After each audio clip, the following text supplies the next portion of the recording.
Celtic going to drop points? Jane Lewis. Well, I tell you what, this one is such an intriguing one. Right now it's Kilmarnock 2, Celtic 2.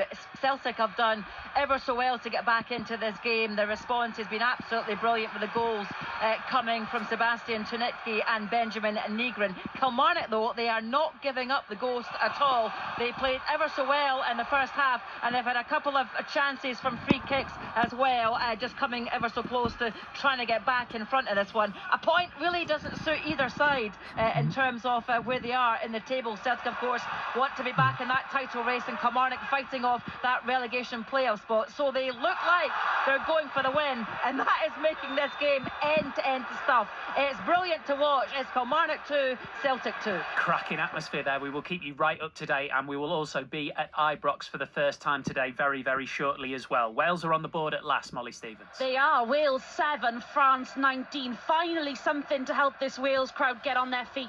It's from their first attack of the game as well, which is encouraging. Rhys Carey, one of the changes from last week's loss to England. With their first try, Dan Edwards with the afters, but now suddenly France back on the attack of their own. Wales 7, France 19, but for how long? Thank you, Molly. So as it stands, this is how the top of the Scottish Premiership looks. If it ends up finishing Kilmarnock 2, Celtic 2, and I could be amazed if there isn't at least one more goal in that game. But if that's a draw, Celtic go up to 52 points from 26, behind Rangers on goal difference, with Hearts 5 points clear at the top. Rangers Hearts, though, is on the way at 4:30. And Ian Dennis, this season, this game, it's all brilliantly poised. Well, it is, Steve. Good afternoon to you. And you just said you wouldn't expect you wouldn't be surprised if there's another goal, given what's happened on Tuesday and Wednesday of this week with the nature of the late goals involving all three sides in this fascinating title race. I at all wouldn't be surprised if there's another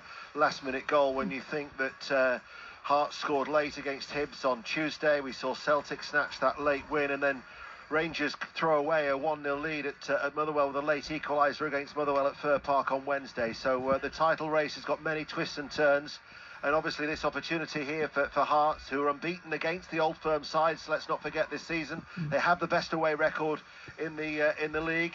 They've got another chance to take another step towards what would be a first title since 1960. Couldn't do a day like this without Pat Nevin. Afternoon, Pat. Good afternoon.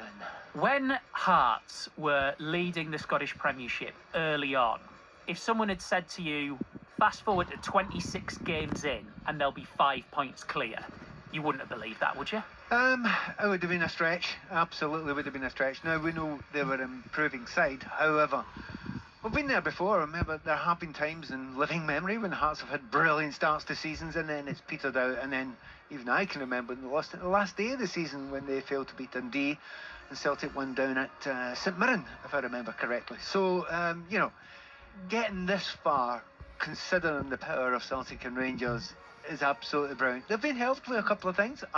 Not least because they've been quite good themselves, but also because Rangers had a terrible start, and then Celtic had this very weird period of time during the season when Brendan Rodgers leaves, they bring in Martin O'Neill, does well, and then they change the manager and they had a nightmare. So it's wild things are all going around, and Deno was absolutely right. The stories of this season have been absolutely fantastic. But yeah, in simple terms, would I have believed that Hearts could have kept going this long? Absolutely not. No, and I'm delighted for them. Well, talking of favours, both of them nearly got another from Kilmarnock, Jane Lewis.